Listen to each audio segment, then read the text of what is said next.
या निकालांनी उद्धव ठाकरेंना सरळ सरळ सांगितलेलं आहे की तुम्ही जनतेत जा, बाळासाहेबांचा खरा वारसदार मीच आहे हे तुम्ही जनतेकडून आम्हाला सांगा. अल्पसंख्याकांना मुंबईतल्या उद्धव ठाकरेंचा आधार वाटायला लागलाय, कारण ते मोदींना आव्हान देत आहेत. एकनाथ शिंदे हा संपूर्ण फिनोमेना भारतीय जनता पक्षाने तयार केलेला आहे. 48 जागा असलेल्या एका राज्यामध्ये भारतीय जनता पक्ष पुन्हा एक सहकारी मोठा करायचा प्रयत्न अजिबात करणार नाही. देवेंद्र फडणवीस यांची जात जर मध्ये आली नाही तर पुन्हा देवेंद्र फडणवीस मुख्यमंत्री होतील. लोकसभा निवडणूक असेल किंवा विधानसभा निवडणूक असेल, मतं मोदींच्याच नावावर मागितली जाणार आहे.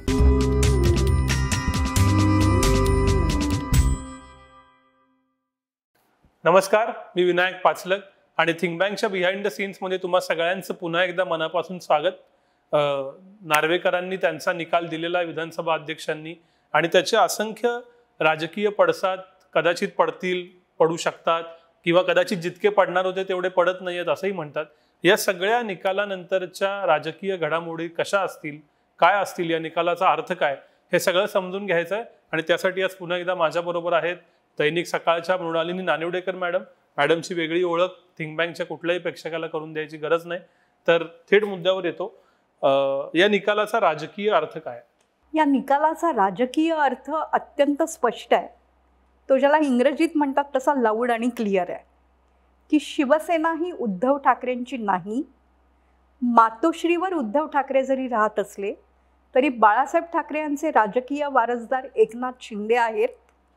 ते बहुसंख्य आमदारांना बरोबर घेऊन बाहेर पडलेले आहेत आणि कायद्यामध्ये एकनाथ शिंदे यांनीच शिवसेनेचा वारसा सांभाळणं बसतंय असं अध्यक्षांनी सांगून टाकलेलं आहे.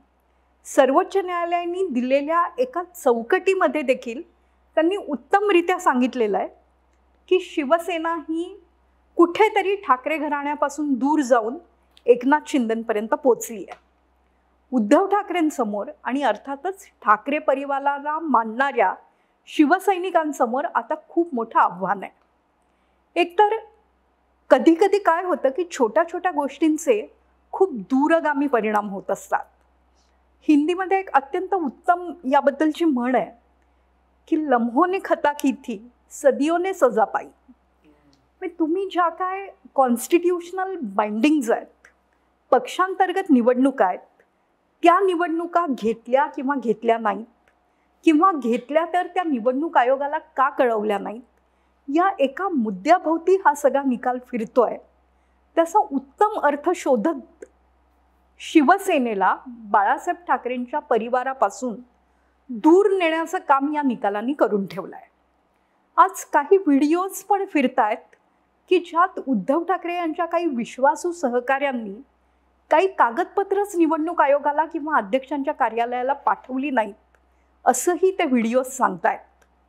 ते खऱ्यात खोट्यात माहिती नाही, पण उद्धव ठाकरे यांना त्यांच्या आयुष्यात अत्यंत मोठ्या संकटांना जे सामोरं जावं लागतंय त्यातलं कदाचित हे सर्वात मोठं संकट ऐन निवडणुकीच्या तोंडावर त्यांच्यासमोर येऊन ठेपलंय. खरं तर निकालात अनपेक्षित असं काही नाही.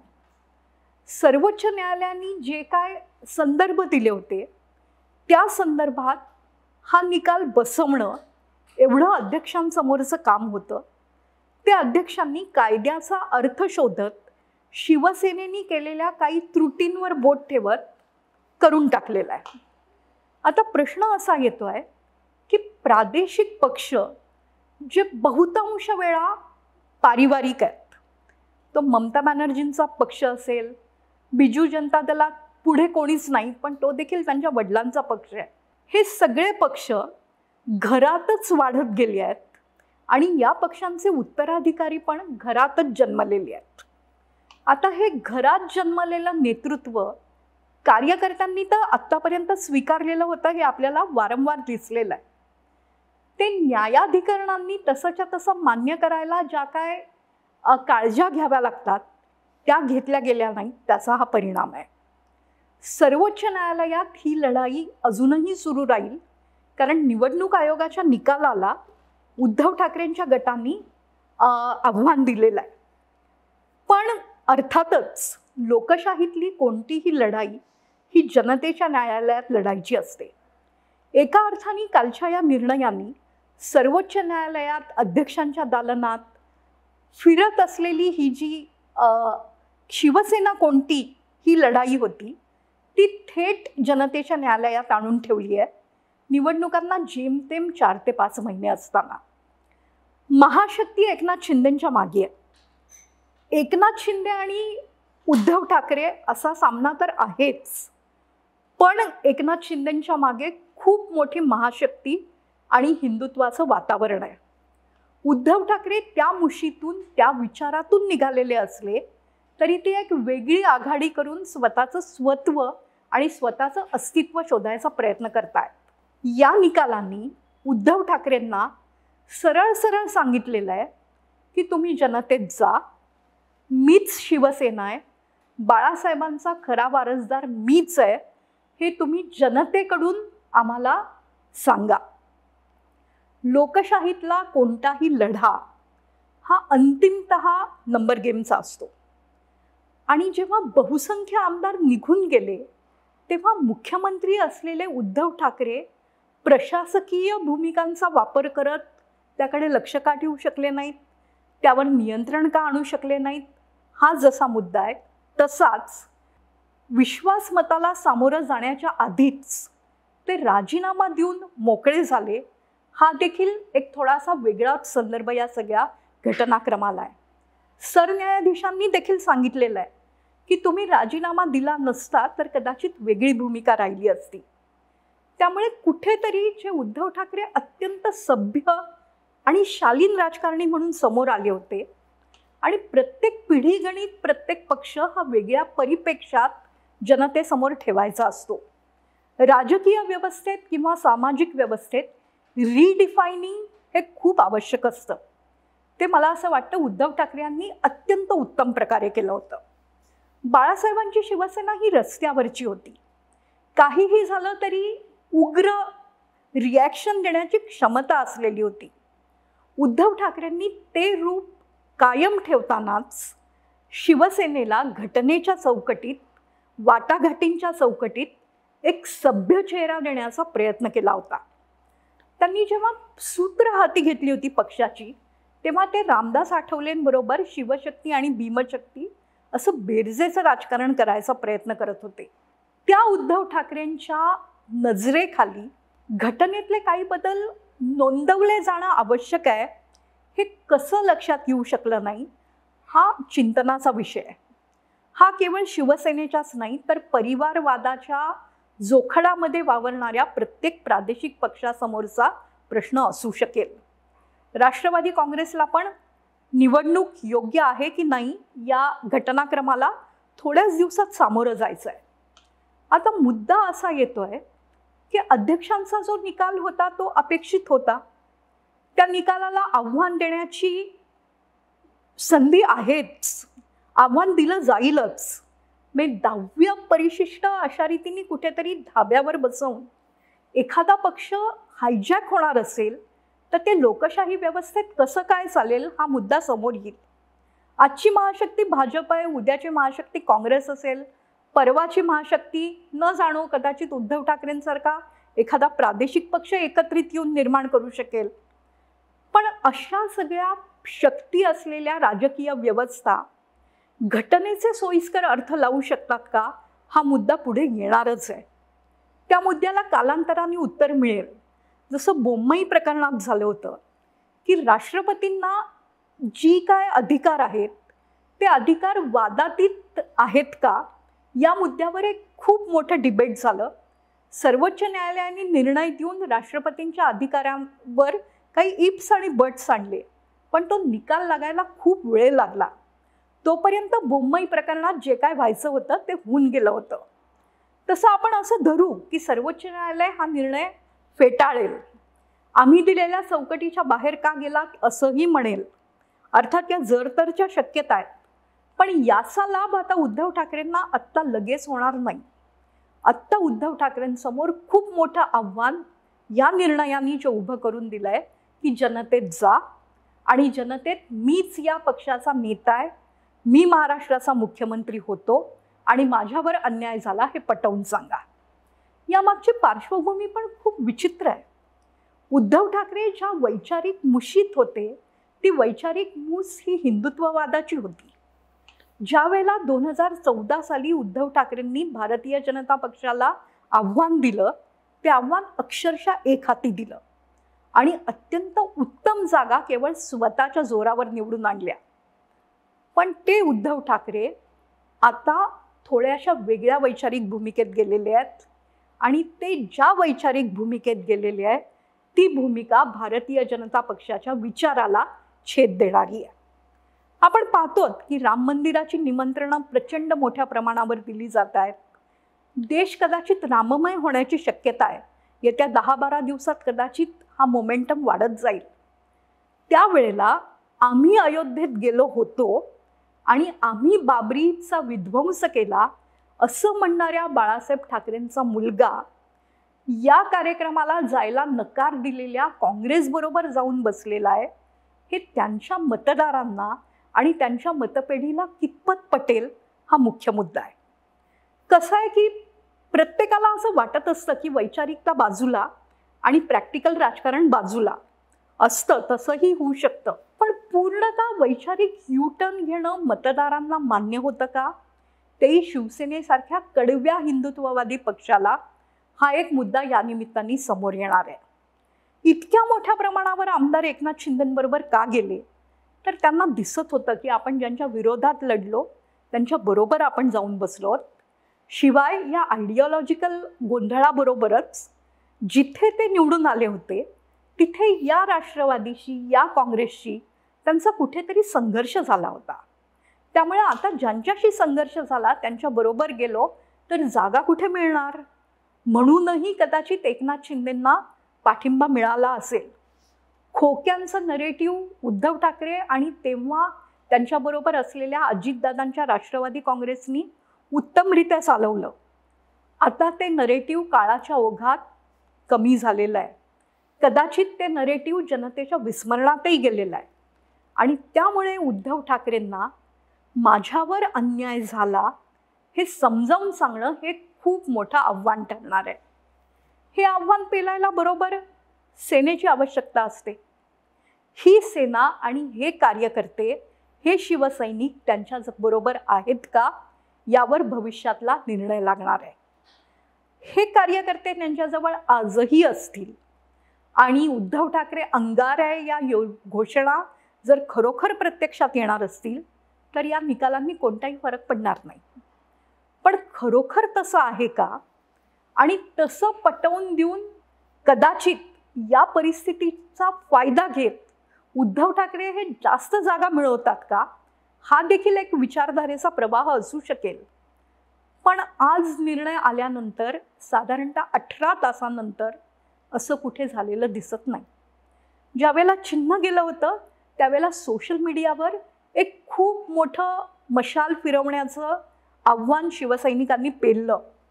त्यानंतर जी पोटनिवडणूक झाली ऋतुजा लटकेंची त्यावेळेला भारतीय जनता पक्ष स्वतःचा उमेदवार टाकायला देखील घाबरला. इतकी अवस्था आली आणि इतकं जनमत मुंबईत तरी उद्धव ठाकरेंच्या बाजूनी होतं. आज ते जनमत कुठे दिसत नाही. मातोश्री समोर बाळासाहेबांची शिवसेना ही एकनाथ शिंदेंची आहे, उद्धव ठाकरेंची नाही असा निर्णय आल्यानंतरही जी गर्दी जमायला हवी होती, उत्स्फूर्तपणे जमायला हवी होती, शाखा शाखांमध्ये शिवसैनिक जो येऊन पोचायला हवा होता तो पोचलेला अजून तरी दिसत नाही. आता तो शिवसैनिक पोचलाच नाही म्हणजे तो मनातून पूर्णपणे बदललाय का हे सांगता येणार नाही. कदाचित हा निर्णय जसा अपेक्षित होता तसं प्रतिक्रिया द्यायची काही गरजच नाही. आपल्याला घोडा मैदान जवळ येणार आहे हे देखील दिसणार असल्यामुळे शिवसैनिक शांत असतील. पण स्ट्रॅटेजिकली उद्धव ठाकरे मी हिंदुत्ववादी आहे म्हणत हिंदुत्वाला विरोध करणाऱ्या दुसऱ्या विचारधारेशीही मैत्री करायचा प्रयत्न करतायत. त्यांना अयोध्येचं निमंत्रण मिळालंय अशी चर्चा आहे. खरंच मिळालंय का माहीत नाही. ते नाशिकच्या काळाराम मंदिरात जाणार आहेत. त्यांनी अत्यंत उत्तम भूमिका घेत सांगितलेलं आहे की या मंदिरात देखील प्रवेशाला बंदी होती आणि बाबासाहेब आंबेडकर आणि साने गुरुजींच्या काळाराम मंदिरात मी जाणार आणि तिथे महाआरती करणार. उत्तम स्ट्रॅटेजी आहे की भाजपच्या हिंदुत्वापेक्षा आमचं हिंदुत्व हे वेगळं आहे. पण त्याला खरंच प्रतिसाद मिळतोय का? तो प्रतिसाद मिळवणारे शिवसैनिक आज उद्धव ठाकरेंसाठी फिरायला तयार आहेत का? यावर पुढचं सगळं अवलंबून राहणार आहे. एकनाथ शिंदे किती मोठे नेते आहेत मला नाही सांगता येणार, पण एकनाथ शिंदे सतत जनतेत फिरतायत. त्यांची प्रत्येक जी वाक्य आहेत ती जाणून बुजून केलेली दिसत आहेत. कालही ते म्हणालेले आहेत की हा परिवारवादी पक्षांना मिळालेला फटका आहे. काल ते सकाळी कुठेतरी म्हणाले की हो मी हेलिकॉप्टरनी शेतीला जातो, पण मी हेलिकॉप्टरमधून फोटो तर काढत नाही. म्हणजे उद्धव ठाकरे यांना राजकारणातून वजा करण्यासाठी सर्वतोपरीने तयारी सुरू आहे आणि त्याला उत्तर देण्याचं खूप मोठं आव्हान आज उद्धव ठाकरेंसमोर आहे. बरोबर जे लोक आहेत ते जागा वाटपाच्या निर्णयापर्यंत तरी पोचू शकतायत का? आणि राम मंदिराच्या एका हिंदुत्ववादी खूप मोठ्या उत्सवी वातावरणात यांना काही रेलिव्हन्स राहणार आहे का? असे अनेक प्रश्न आहेत. निकालांनी ते प्रश्न आपल्या समोर आणले आहेत आणि लवकरच त्यांना उत्तरं देण्याची तयारी करावी लागणार आहे. यातली एक इंटरेस्टिंग बाब म्हणजे अध्यक्षांनी कुणालाही अपात्र केलं नाही. समजा एकनाथ शिंदेची शिवसेना आहे हे जर का जाहीर करतोय तर त्याचा खरं तर अर्थ असा होतो की इकडचे 15 व्हीप न पाळल्यामुळे अपात्र झाले पाहिजेत. तर अपात्र न करून याचा राजकीय फायदा उद्धव ठाकरेंना मिळू नये, त्यांचे आमदार किंवा त्यांना शहीद झाल्याची भावना होऊ नये, हे करण्यात यशस्वी झाले का सत्ताधारी पक्ष? आणि त्याच्यामुळे सुद्धा त्यांना पुरेसा जी रिॲक्शन यायला हवी ती आलेली नाही का? खरं तर तुम्ही म्हणता ते अगदी बरोबर आहे. सर्वोच्च न्यायालयाच्या चौकटीमध्ये कोणत्या तरी एका पक्षाला किंवा एका बाजूला पक्षालापेक्षाही डिस्क्वालिफाय करणं हे अपेक्षित होतं. असा साधारणतः नाक्यावर बसलेल्या लोकांनी एक सोयीचा अर्थ काढलेला होता. पण दुसरी बाजू मी भाजप न म्हणता इथे एकनाथ शिंदे म्हणेन, ज्यांची कायदेशीर लढाईची तयारी पण खूप चांगली होती, ते देखील आता असं म्हणतायत. एकनाथ शिंदेंनी काल विधान केलेलं आहे की या लोकांना अपात्र कसं केलं नाही उद्धव ठाकरेंच्या आमदारांना, तो माझ्यासमोरचा प्रश्न आहे. पण तिथे कुठेतरी अध्यक्षांनी निर्णय देताना त्यांनी भरत गोगावलेंचा व्हीप अमान्य केला आहे असं नाही आहे. तर त्यांनी सांगितलं आहे की यातल्या तांत्रिक बाबी ज्या होत्या की एका अनोळखी नंबरवरून निरोप गेले, तुम्ही अशा प्रकारे मतदान करा, त्यामुळे ते तांत्रिकदृष्ट्या मान्य करता येत नाहीत. मग खूप वाईड स्कोप या वाक्यांनी ठेवलेला आहे की व्हीप तर गोगावलेंचा मान्य आहे, जो सर्वोच्च न्यायालयाच्या निकालाच्या विरोधातला मुद्दा आहे, विरोधात जाऊन दिलेला निर्णय आहे, पण तो आत्ता मात्र मी लागू करत नाही आहे. तिथे कुठेतरी म्हणजे आता अध्यक्षांच्या निर्णयाचे किती राजकीय परिणाम होतील हे तपासून पाहताना या मंडळींना अभय दिलेलं आहे. या मंडळींना जर डिस्क्वालिफाय केलं गेलं असतं तर शिवसेना जी अत्यंत भावनेवर चालणारी राजकीय व्यवस्था आहे ती वैतागली असती, वैतागूच शकत होती. पण त्यांना काहीच हात लावलेला नाही. येणाऱ्या अधिवेशनामध्ये असं कधीतरी व्हीप अंमलात आणायची वेळ आली तर कदाचित एकनाथ शिंदे आणि त्यांच्या मागे असलेली महाशक्ती व्हीप जारीच करणार नाहीत. कारण आमदार अपात्र झाले तर कुठेतरी सहानुभूतीचा फायदा होऊ शकेल. या सहानुभूतीचा फायदा घेण्याची किती शक्ती शिवसेनेत राहिली आहे उद्धव ठाकरेंकडे मला माहिती नाही. कारण ग्रामपंचायतीच्या ज्या एकमेव निवडणुका या सगळ्या नाट्यानंतर झाल्या त्यात त्यांना फारसं काही स्वतःचं स्थान दाखवता आलेलं नाही. अन्य पक्षांना दाखवता आलं असंही म्हणता येणार नाही, कारण त्या निवडणुकीत चिन्हच नाही. मग कुठेही जर सहानुभूती मिळत नाही आहे किंवा मिळते का दिसत नाही आहे, किंवा आपण असंही गृहीत धरू की सहानुभूती आहे या भीतीने स्थानिक स्वराज्य संस्थांच्या निवडणुका घेतल्याच जात नाही आहेत, त्यावेळेला कुठल्या तरी व्हीपचा वापर करून उद्धव ठाकरेंना एक थोडासा जागा निर्माण करून देणं, राजकीय अवकाश देणं कदाचित तांत्रिकदृष्ट्या बरोबर असेल नसेल, भारतीय जनता पक्ष आणि एकनाथ शिंदे करणारच नाहीत. त्यामुळे उद्धव ठाकरेंसमोरची लढाई अजून जास्त कठीण झाली आहे. कसं होतं आहे की त्यांना मुख्यमंत्री करण्याचा निर्णय हा तेव्हाच्या शिवसेनेच्या सर्व आमदारांनी एकत्रितपणे घेतला. पण त्यांनी राजीनामा देण्याचा निर्णय त्यांच्या सहकारी मित्रपक्षांना न विचारताच घेतला. त्यामुळे कुठेतरी उद्धव ठाकरे यांचं अख्खं राजकारण कोणत्या दिशेला जाईल याचा खूप मोठा प्रश्न या लोकसभा निवडणुकींच्या आधी निर्माण झालेला आहे. खरं तर असे उमदे जे नेते असतात ते राजकारणात राहावेत, त्यांनी प्रादेशिक पक्ष वेगळ्या अर्थाने रिइन्व्हेंट करावेत. प्रादेशिक पक्ष जिथे महाराष्ट्राला खूप मोठी अस्मिता आहे की बंगाल आणि महाराष्ट्र या दोन प्रांतांमध्ये एक अगदी राष्ट्रवादाला छेद देणारा नाही पण आम्ही कोणीतरी आहोत असं मानणारा एक खूप मोठा वर्ग आहे. त्या बंगालमध्ये कदाचित त्याच भावनेवर आरूढ होऊन ममता बॅनर्जी सातत्याने मुख्यमंत्री होतात. काही वारसा नाही कोणाचा, काँग्रेसमधून बाहेर निघाल्या, अत्यंत फाटक्या घरातल्या ममता बॅनर्जी सतत निवडून येतात. पण तो तसाच वारसा आणि प्रादेशिक वादाचा टेंभा मिरवण्याचा वारसा खरंच महाराष्ट्रात शिवसेनेला प्रत्यक्षात आणता येणार आहे का याचं पण उत्तर येणारी निवडणूक देणार आहे. परवा रशीद खान यांचं निधन झालं, ते कलकत्त्याला होते. त्यांच्या अंत्ययात्रेला वर्तमानपत्रात छापून आलेल्या बातम्यांनुसार हजारो लोक होते. किशोरी अमोणकर ज्या खूप मोठ्या गायिका होत्या, ज्याचा महाराष्ट्राला अभिमान असायला हवा, त्यांच्या अंत्ययात्रेला महाराष्ट्रातल्या खूप मराठी जनांनी गर्दी केली असा भाग नव्हता. लता मंगेशकरांच्या निधनाच्या वेळेला वेगळं चित्र होतं.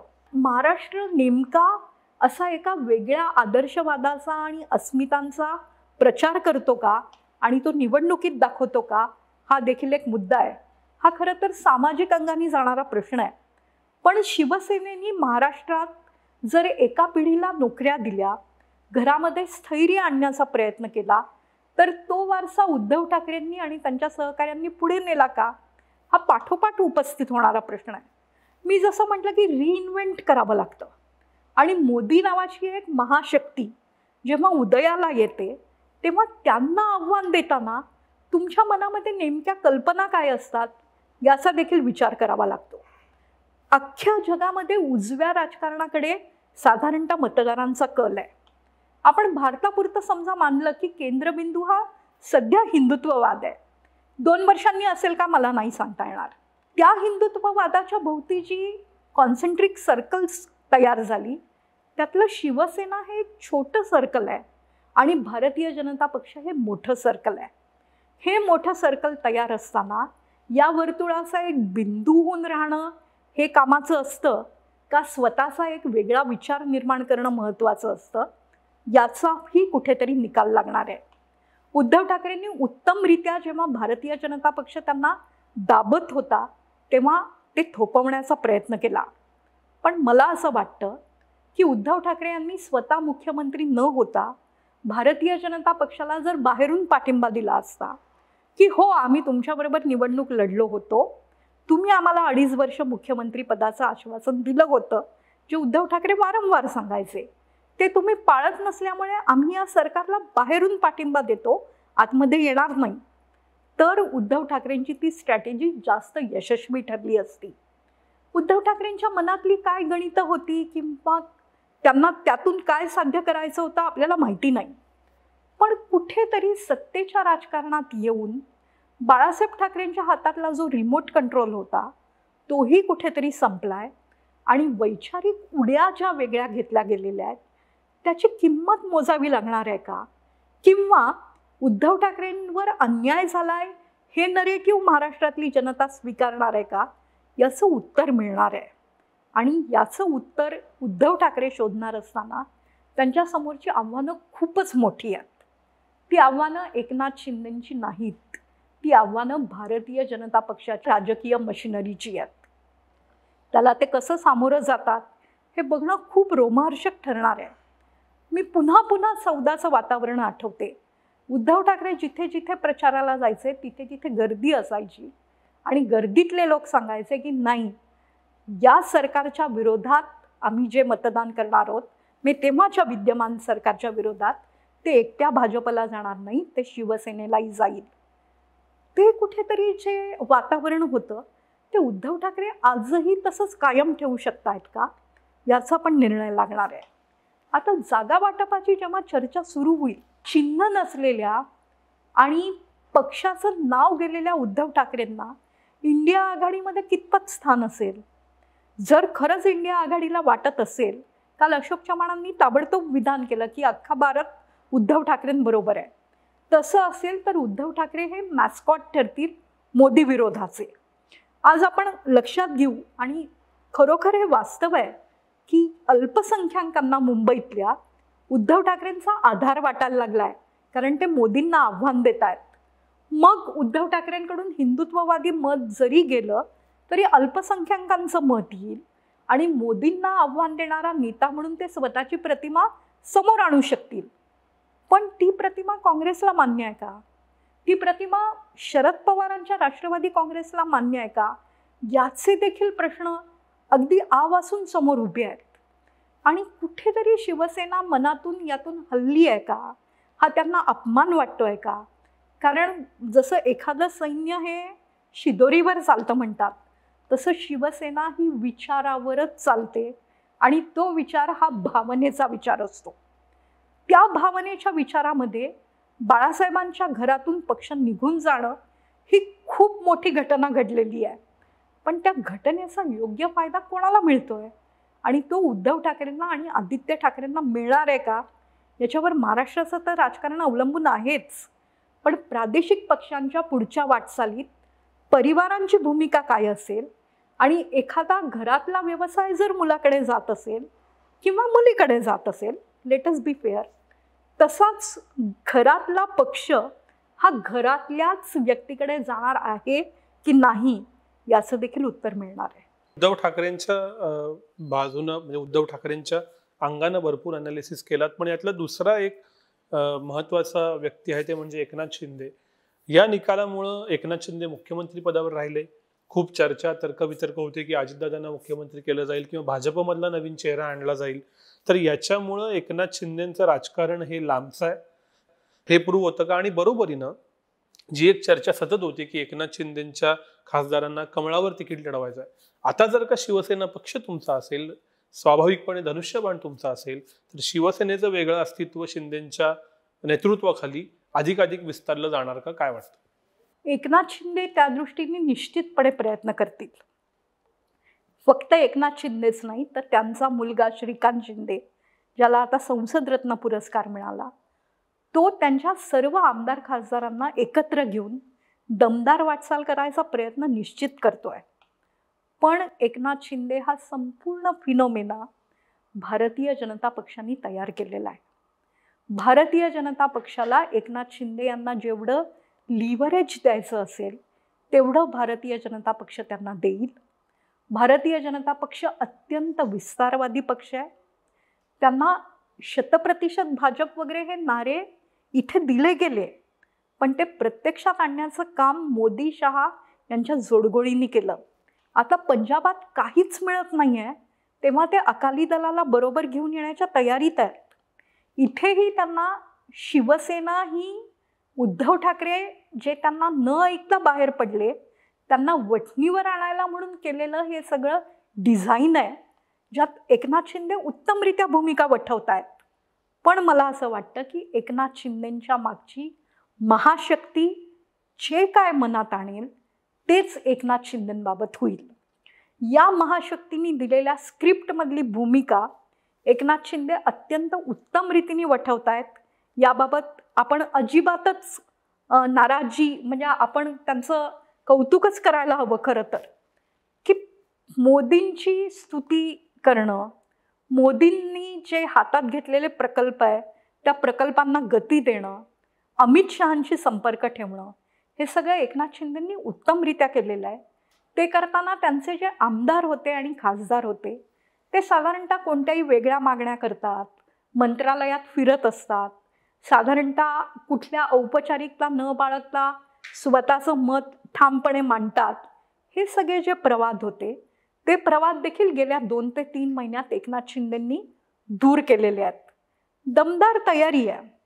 पण कसं आहे की जेव्हा तुम्हाला प्रोत्साहन देणारा माणूसच किंवा प्रोत्साहन देणारी शक्तीच वेगळी आहे, तेव्हा तुमच्या ऑपरेशन्सचा एरिया हा निश्चित झालेला आहे. आता या सगळ्या पार्श्वभूमीवर एकनाथ शिंदे यांना किती जागा लढायला मिळतात. आता शिंदेंनी स्वीकारलेलं जे धोरण आहे की शिवसेना मीच आहे, ते प्रादेशिकवादाला परिवारवादाला विरोध पण करतायत. पण या एकनाथ शिंदेंना खरंच किती जागा द्यायच्या? त्यांच्या बरोबर आलेल्या खासदारांवर काही आक्षेप आहेत, आरोप आहेत. भावना गवळींच्या घरी परवाच आयकर खातं पोचलेलं आहे. त्यामुळे कुठेतरी भारतीय जनता पक्षाच्या मनात एकनाथ शिंदेंना बरोबर घेऊन स्वतःचं वर्चस्व स्थापन करणं आहे का, हा पत्रकार म्हणून माझ्या मनातला प्रश्न आहे. त्याची उत्तरं शोधायचा जर प्रयत्न केला तर हो, भारतीय जनता पक्षाला या राज्यामध्ये दमदार वाटचाल करायची आहे. त्यासाठीच त्यांनी राष्ट्रवादी काँग्रेसमध्येही एक विभाजन घडवून आणलं. अगदी सरळ सरळ होतं की बहुमत मिळालेलं होतं. पुन्हा एकदा ज्यांना तुम्ही सकाळी म्हणतात की हा भ्रष्ट पक्ष आहे, त्या पक्षातल्या घरातल्या एका युवा नेतृत्वाला, खरं आता अजितदादांनाही युवा म्हणणं योग्य नाही, पुढच्या पिढीतल्या नेतृत्वाला तुम्ही बाहेर काढतात आणि स्वतःत सामावून घेतात कार्यकर्त्यांची इच्छा नसताना. याचा अर्थ सरळ आहे की भारतीय जनता पक्षाला स्वतःच्या विस्ताराला सर्वाधिक महत्त्व द्यायचं आहे. त्यात काही चूक नाही. कोणत्याही राजकीय पक्षाला विस्तारवादी भूमिका घेण्याचा आणि ती अंमलात आणण्याचा पूर्ण हक्क आहे, अधिकार आहे. तो साम्यवादी पक्षांनाही असायला हवा. पण भारतीय जनता पक्ष त्यासाठी जी तयारी करतं ती अत्यंत विलक्षण असते.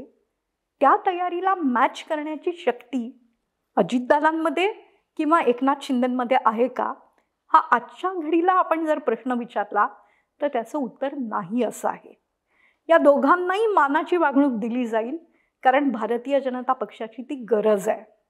पण 48 जागा असलेल्या एका राज्यामध्ये भारतीय जनता पक्ष पुन्हा एक नवीन सहकारी मोठा करायचा प्रयत्न अजिबात करणार नाही.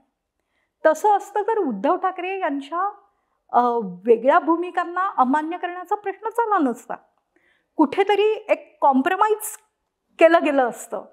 पण 1.5 वर्ष त्याचं उत्तर देता आलं नाही तरी भारतीय जनता पक्ष शांत बसला आणि भारतीय जनता पक्षाने नंतर जी काय अस्वस्थता होती त्याला योग्य खतपाणी मिळतंय का याकडे लक्ष दिलं, आडून सोय पाहिली आणि 2 पक्ष जे त्यांच्याबरोबर आले नाहीत ते फुटतील याकडे आडून का होईना लक्ष दिलं.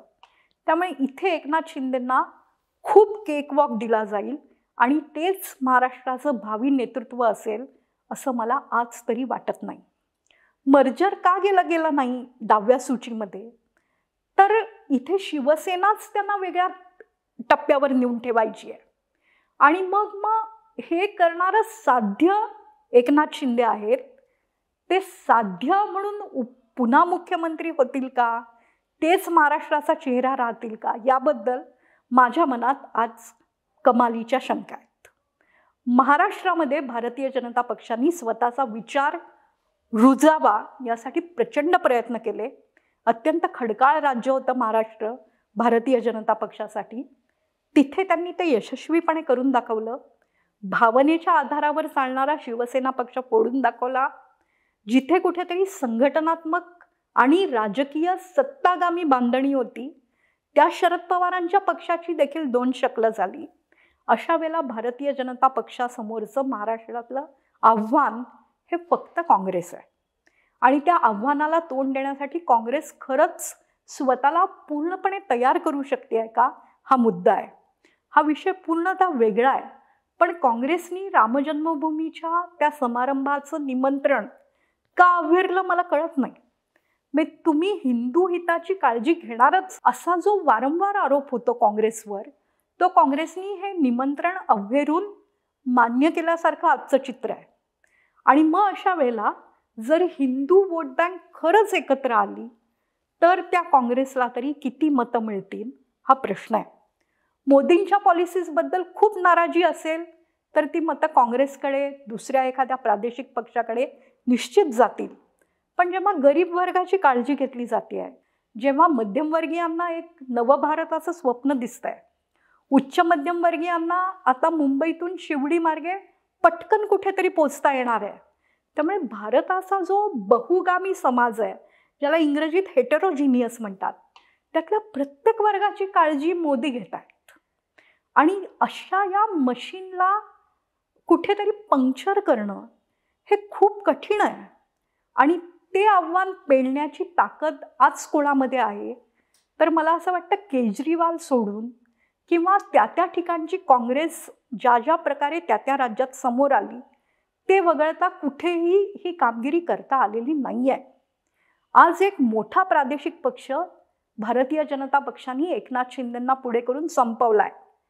केजरीवाल ईडीच्या समन्सला उत्तर देत नाही आहेत, हजर होत नाही आहेत. त्याची काय रिपरकशन्स येतील मला माहिती नाही. पण एक साधारणतः जे भारताचं चित्र हे भाजपमय करायचा जो प्रयत्न चालू आहे, त्या प्रयत्नात महाराष्ट्रात एका वेगळ्याच पक्षाला, शिवसेनेला शिंदेंच्या खूप मोठं स्थान दिलं जाईल असं मला वाटत नाही. या वाटण्याला काही खूप मी कारणं देऊ शकते वगैरे असं नाही, पण भारतीय जनता पक्ष हा स्वतंत्रपणे दमदार कामगिरी करत असतो. वाजपेयींच्या काळातला भारतीय जनता पक्ष आणि मोदी शहांच्या काळातला भारतीय जनता पक्ष यात बरंच अंतर आहे. एकनाथ शिंदे देखील अत्यंत हुशार आणि कुशाग्र असावेत, कारण या सगळ्या वावटळीत बाहेर पडताना त्यांनी मुख्यमंत्रीपद स्वतःकडे राहील याची पूर्णतः सोय पाहिली आहे. आणि 105 संख्याबळ असलेला देखील भारतीय जनता पक्ष एकनाथ शिंदे आमचेच मुख्यमंत्री राहतील आणि हे सरकार कार्यकाळ पूर्ण करेल असं सातत्याने सांगत आहे. पण निवडणुकांनंतरचं चित्र काय राहील, विधानसभा लोकसभा नाही, ते आत्ता सांगणं कठीण आहे. भारतीय जनता पक्षाला, भारतीय जनता पक्षाचा सदस्य, भारतीय जनता पक्षाचा आमदार सत्तेवर आलेला आवडेल. कोणाला तरी पाठिंबा देणं आणि तो पाठिंबा देऊन आपली सत्ता चालवणं, यासाठी मग नाराज असलेल्या देवेंद्र फडणवीसांना उपमुख्यमंत्री करणं वगैरे हे प्रयोग फार काळ चालणार नाहीत. लोकसभेत मोदींना जर निर्णायक बहुमत मिळालंच तर महाराष्ट्रातली गणितं पुन्हा बदलतील. देवेंद्र फडणवीस यांची जात जर मध्ये आली नाही तर पुन्हा देवेंद्र फडणवीस मुख्यमंत्री होतील याचे प्रयत्न केले जातील. देवेंद्र फडणवीसांनी महाराष्ट्रासाठी बरंच काही केलेलं आहे. मुंबई बदललेली आहे. त्यांनी जलयुक्त शिवार सारख्या प्रयत्नातून महाराष्ट्रात वेगळं काही करायचा प्रयत्न केला. थोडंसं महाराष्ट्राचं चित्र बदलेल, प्रगतिशील होईल यासाठी पण वेळ दिला. त्यामुळे कदाचित त्यांना पुन्हा संधी देणं हे न्यायोचित ठरणार आहे. ते केंद्राच्या मनात नसेल तर ते देवेंद्र फडणवीस घडवून आणू शकतील का आज सांगता येत नाही. पण 2024च्या विधानसभा निवडणुकीनंतरचा चेहरा एकनाथ शिंदे असतील असं मला वाटत नाही. त्यांना मानाने वागवलं जाईल, पण भारतीय जनता पक्षाचाच आमदार या महाराष्ट्राचा मुख्यमंत्री व्हावा या दिशेने पावलं टाकली जातील. ते सोपं नाही, कारण महाराष्ट्रामध्ये हिंदुत्ववादाला प्रखर विरोध करणारी चळवळ सातत्याने रुजलेली आहे. मनोज जरांगे यांच्या निमित्ताने जो मराठा मोर्चा निघालेला आहे, हा मोर्चा कुठेतरी भारतीय जनता पक्षाच्या विरोधात जातोय का याचाही विचार करावा लागणार आहे. ओबीसी मतांची बेगमी करायचा भारतीय जनता पक्ष प्रयत्न करतोय का याहीकडे लक्ष द्यावं लागणार आहे. केंद्रात मोदी निवडून येणार असतील तर महाराष्ट्रातही विधानसभेत भाजपच लोकांना माहिती आहे का याचंही आपल्याला उत्तर नाही आहे. पण मला वाटत नाही की हा चेहरा शिंदे असेल, तो भारतीय जनता पक्षाचाच कोणीतरी असेल. भारतीय जनता पक्ष पोतडीतून नवीन नवीन नावं काढून त्यांना मुख्यमंत्री करतो हे आपण पाहिलेलं आहे. त्यामुळे मुख्यमंत्री कोण बनेगा हा प्रश्न वेगळा आहे, पण ते एकनाथ शिंदे नसावेत अशी शक्यता दाट आहे. मुख्यमंत्री कुणी बनेल, पण एक भाजप सातत्यानं मराठा चेहऱ्याचा शोध घेते असं म्हणलं जातं. त्याला विशेषतः आता मराठा मोर्चांची, आरक्षणाच्या मागणीची पार्श्वभूमी, मग त्यासाठी एकनाथ शिंदे असतील, अजित पवार असतील, पक्ष, शिवसेना, राजकारण हे भाग अलगदा, चेहरा म्हणून एकनाथ शिंदे किंवा अजित पवार हेच भाजपचे मराठा चेहरा असतील का भाजप या पक्षातनं कोणी नवीन मराठा चेहरा दिला जाईल? मला असं वाटतं भारतीय जनता पक्ष स्वतःचा चेहरा देण्याचा निश्चितपणे प्रयत्न करेल. तो मराठाच असेल का, तर थोडंसं भारतीय जनता पक्षाने पूर्वीच्या काळात देवेंद्र फडणवीसांच्या मुख्यमंत्री पदाच्या काळात त्यांचा समर्थक नसलेला मराठा समाज आरक्षण देऊन जवळ आणण्याचा प्रयत्न केला. एका समाजाला न्याय देण्याचा तो प्रयत्न होता. हजारो मराठे त्यांच्या जातीतले कोणीतरी सत्तेत होते तरी विकासापासून वंचित राहिले होते. त्यामुळे आरक्षणाची त्यांची जी मागणी होती ती एका अर्थाने रास्त होती. पण मुळात हा आरक्षणाचा प्रश्न हा जॉबलेसनेसचा प्रश्न आहे. त्यामुळे एका विशिष्ट समाजाला जवळ करण्यासाठी त्यांनाच मुख्यमंत्री केलं जाईल का, तर याचं उत्तर लोकसभेच्या निकालांनंतर देणं जास्त उचित ठरेल. पण भारतीय जनता पक्षाच्या रचनेमध्ये अशा प्रकारच्या जातीचा अनुनय बसत नाही. वारंवार आपण त्यांनी निवडलेले जर मुख्यमंत्री शोधून काढले तर कोणत्या तरी वेगळं नेतृत्व केवळ जातीचा आधार नसताना ते पुढे करतात. आणि खरं तर जो कोणी मुख्यमंत्री होईल त्यांनी सर्व जातींच्या कल्याणाच्या योजना राबवल्याच पाहिजेत, पण तो अमुकच जातीचा असला पाहिजे ही मागणी 21व्या शतकाच्या उत्तरार्धामध्ये जेव्हा आपण स्वप्न पाहतो, जेव्हा अमृतकाळाची गोष्ट करतो, तेव्हा जातीच्या निकषावर निवड असावी की नसावी याचं मला असं वाटतं उत्तर प्रगत समाजांनी नाही असंच द्यायला हवं की अमुकच जातीचा नेताच मला पाहिजे. मग असे प्रयोग झाले. काँग्रेसनी वारंवार सातत्याने मराठा चेहरा पुढे केला. एक अब्दुल रहमान अंतुले यांचा अपवाद वगळता साधारणतः मराठा समाजातला चेहरा महाराष्ट्राचा मुख्यमंत्री व्हावा याचा प्रयत्न झाला ना. पण तसा प्रयत्न झाल्यावर खरंच त्या मराठा समाजाला काय मिळालं, त्यांची खरंच प्रगती झाली का, हे प्रश्न आपण विचारणार आहोत की नाहीत. याबाबत बाळासाहेब ठाकरे ज्यांच्याबद्दल आपण बोललो त्यांनी कुठेही जातीचा निकष न आणता मनोहर जोशींना मुख्यमंत्री केलं. त्यामुळे महाराष्ट्राच्या राजकारणाला गती देणारे ती मनोहर जोशींनी दिली का नाही सांगता येणार, तो वेगळ्या चर्चेचा विषय असेल. पण जातीय आधारावरच मुख्यमंत्री निवडला जाणं ही प्रक्रिया चूक आहे आणि भारतीय जनता पक्षासारख्या महाशक्तींनी ती करू नये. जो कोणी त्या पदावर बसेल त्यांनी सर्व जनहितायच काम केलं पाहिजे. त्यांनी ओबीसींवर अन्याय करीन, मराठ्यांवर अन्याय करीन, मी अमुक जातीचा आहे म्हणून अमुक करीन हे म्हणणं अत्यंत चूक आहे. पण त्याचबरोबर अमुकच समाजाचा मुख्यमंत्री असला पाहिजे हे कोणतं गणित आहे.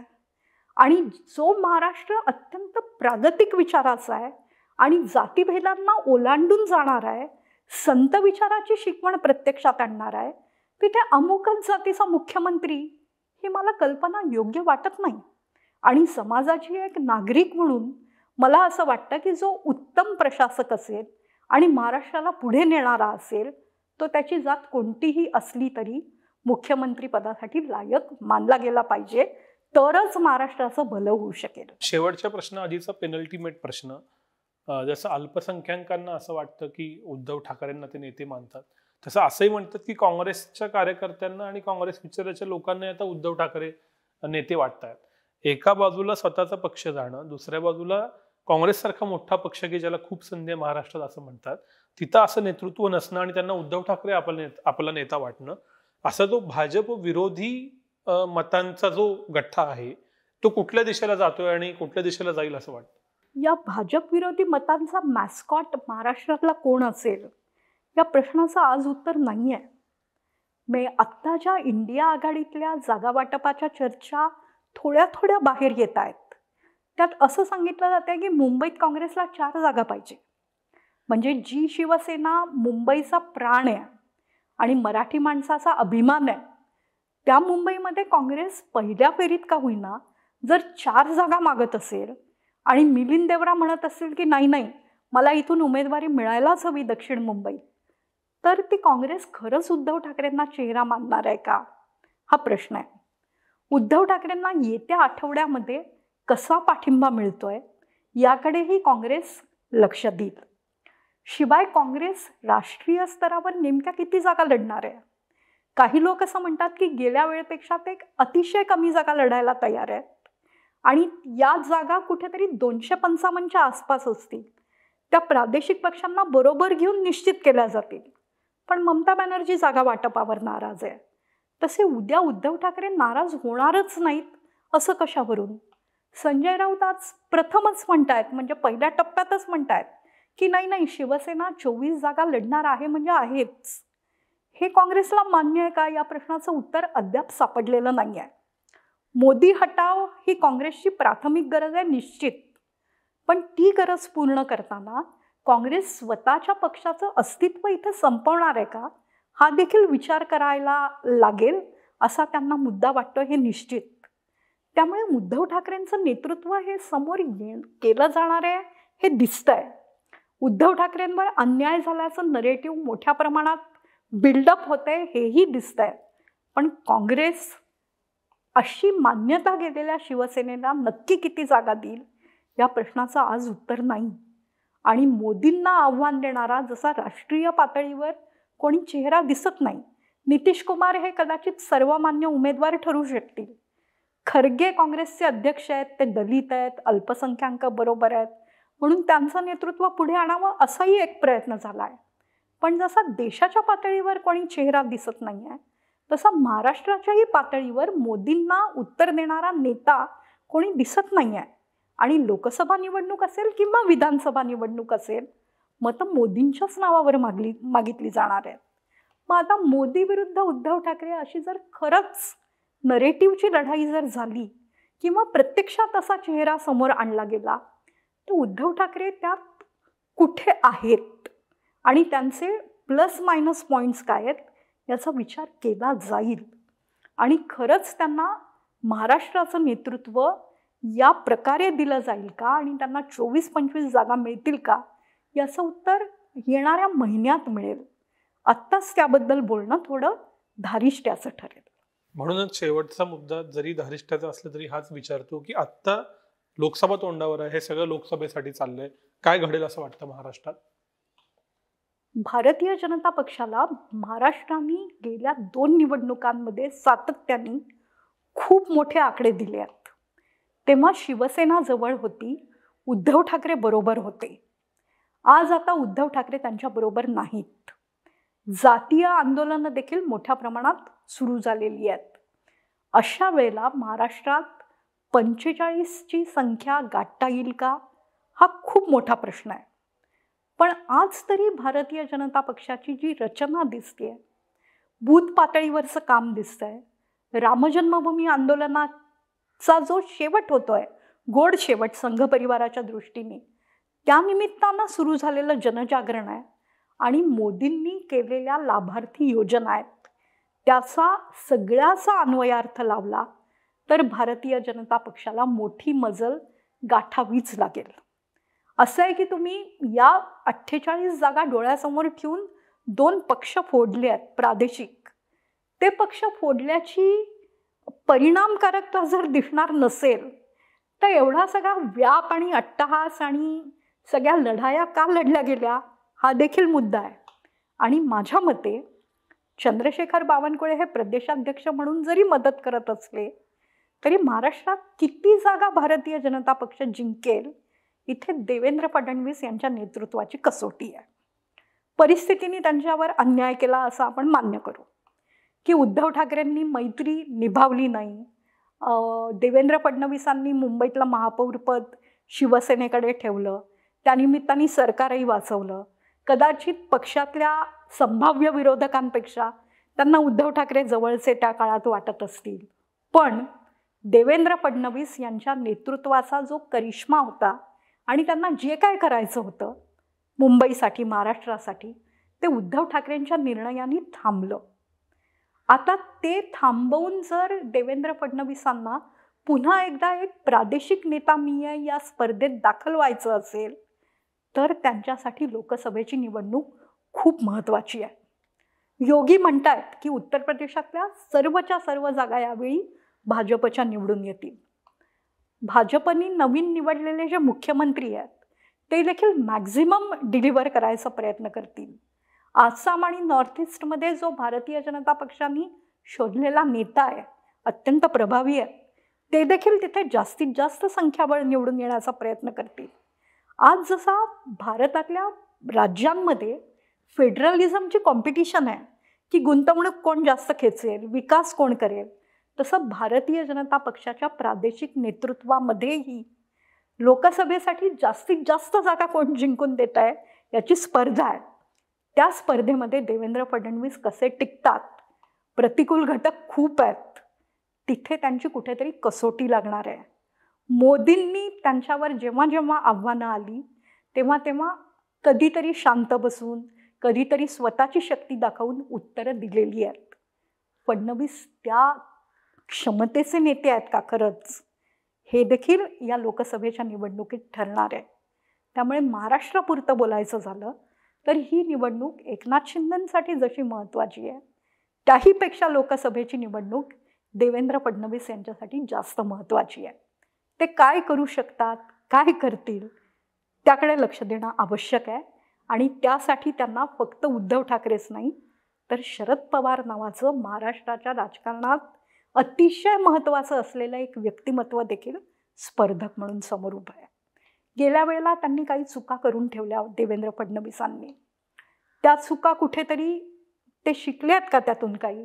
कोणावर विश्वास ठेवायचा, त्यानंतर जातीय समीकरणं कशी सोडवायची, त्यांच्याकडे हे सगळं डिलिव्हर करण्या इतकी चमू आहे का जी मोदींकडे आहे? असे अनेक प्रश्न या निमित्ताने धसास लागणार आहेत. कोणतंही नेतृत्व आणि कोणतंही व्यक्तित्व हे कोणत्याही प्रदेशाच्या, देशाच्या राजकारणात तसा विचार केला तर छोटं असतं. भारतीय जनता पक्षासारख्या संघटनात्मक बांधणीच्या पक्षात तर ते पदार्थही असतं कधी कधी. पण आज जी पर्सनॅलिटी ओरिएंटेशनची लढाई सुरू झालेली आहे त्यात कुठेतरी त्यांनाही स्वतःचं स्थान शोधावं लागणार आहे. आणि ते भारतीय जनता पक्षाला या नवीन 2 मित्रांसकट पुढे कसे घेऊन जातात त्यावर महाराष्ट्राच्या लोकसभा निवडणुकांचे निकाल अवलंबून आहेत. मॅडम, तुमचे खूप खूप आभार. खूप ज्याला म्हणूया आपण टू द पॉइंट विश्लेषण या घटनांचं समजलं. अजून खूप घडणार आहे, त्यावेळी परत परत बोलत राहू, पण आज इथंच थांबू. धन्यवाद.